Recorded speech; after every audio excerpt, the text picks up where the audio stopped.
August 8, 1963. In the dead of night, a Royal Mail train carrying millions of pounds in cash was stopped on a quiet stretch of track in Buckinghamshire. Within minutes, the crew was overpowered, the money stolen, and Britain was left stunned. This was no ordinary crime. This was the Great Train Robbery, a daring heist that became legend. The train was the Glasgow to London Royal Mail, carrying not just letters but a fortune in used banknotes, over £2.6 million, worth more than £50 million today. On board, hard-working postal employees sorted the night's mail.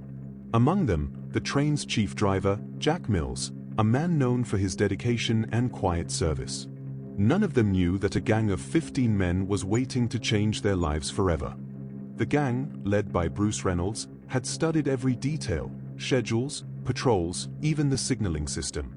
Their plan was simple, yet daring: stop the train, overpower the crew, and vanish with the money. And so, in the early hours, they tampered with a railway signal, turning green to red. To the driver, it was just another signal. To the robbers, it was the trigger of history's boldest heist. When Jack Mills slowed the train, armed men swarmed the locomotive.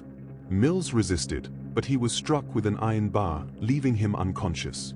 Postal workers were tied up, forced to lie face down, helpless.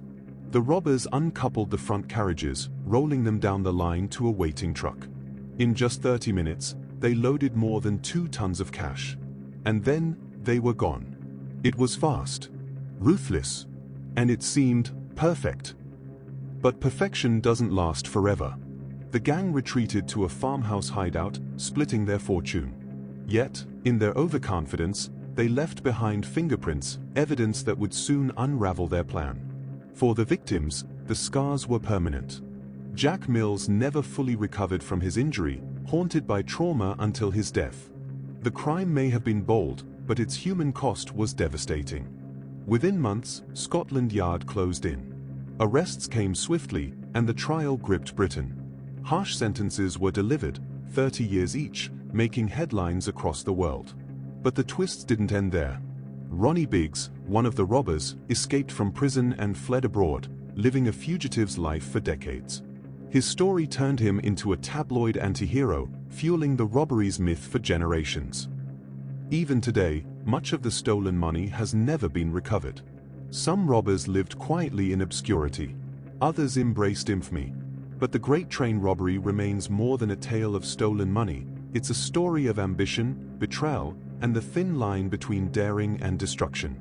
The train stopped that night in Buckinghamshire, but the legend of the Great Train Robbery never has. 60 years later, it still raises the same haunting question: was it brilliance, or simply greed disguised as history's boldest heist? Leave your comments below.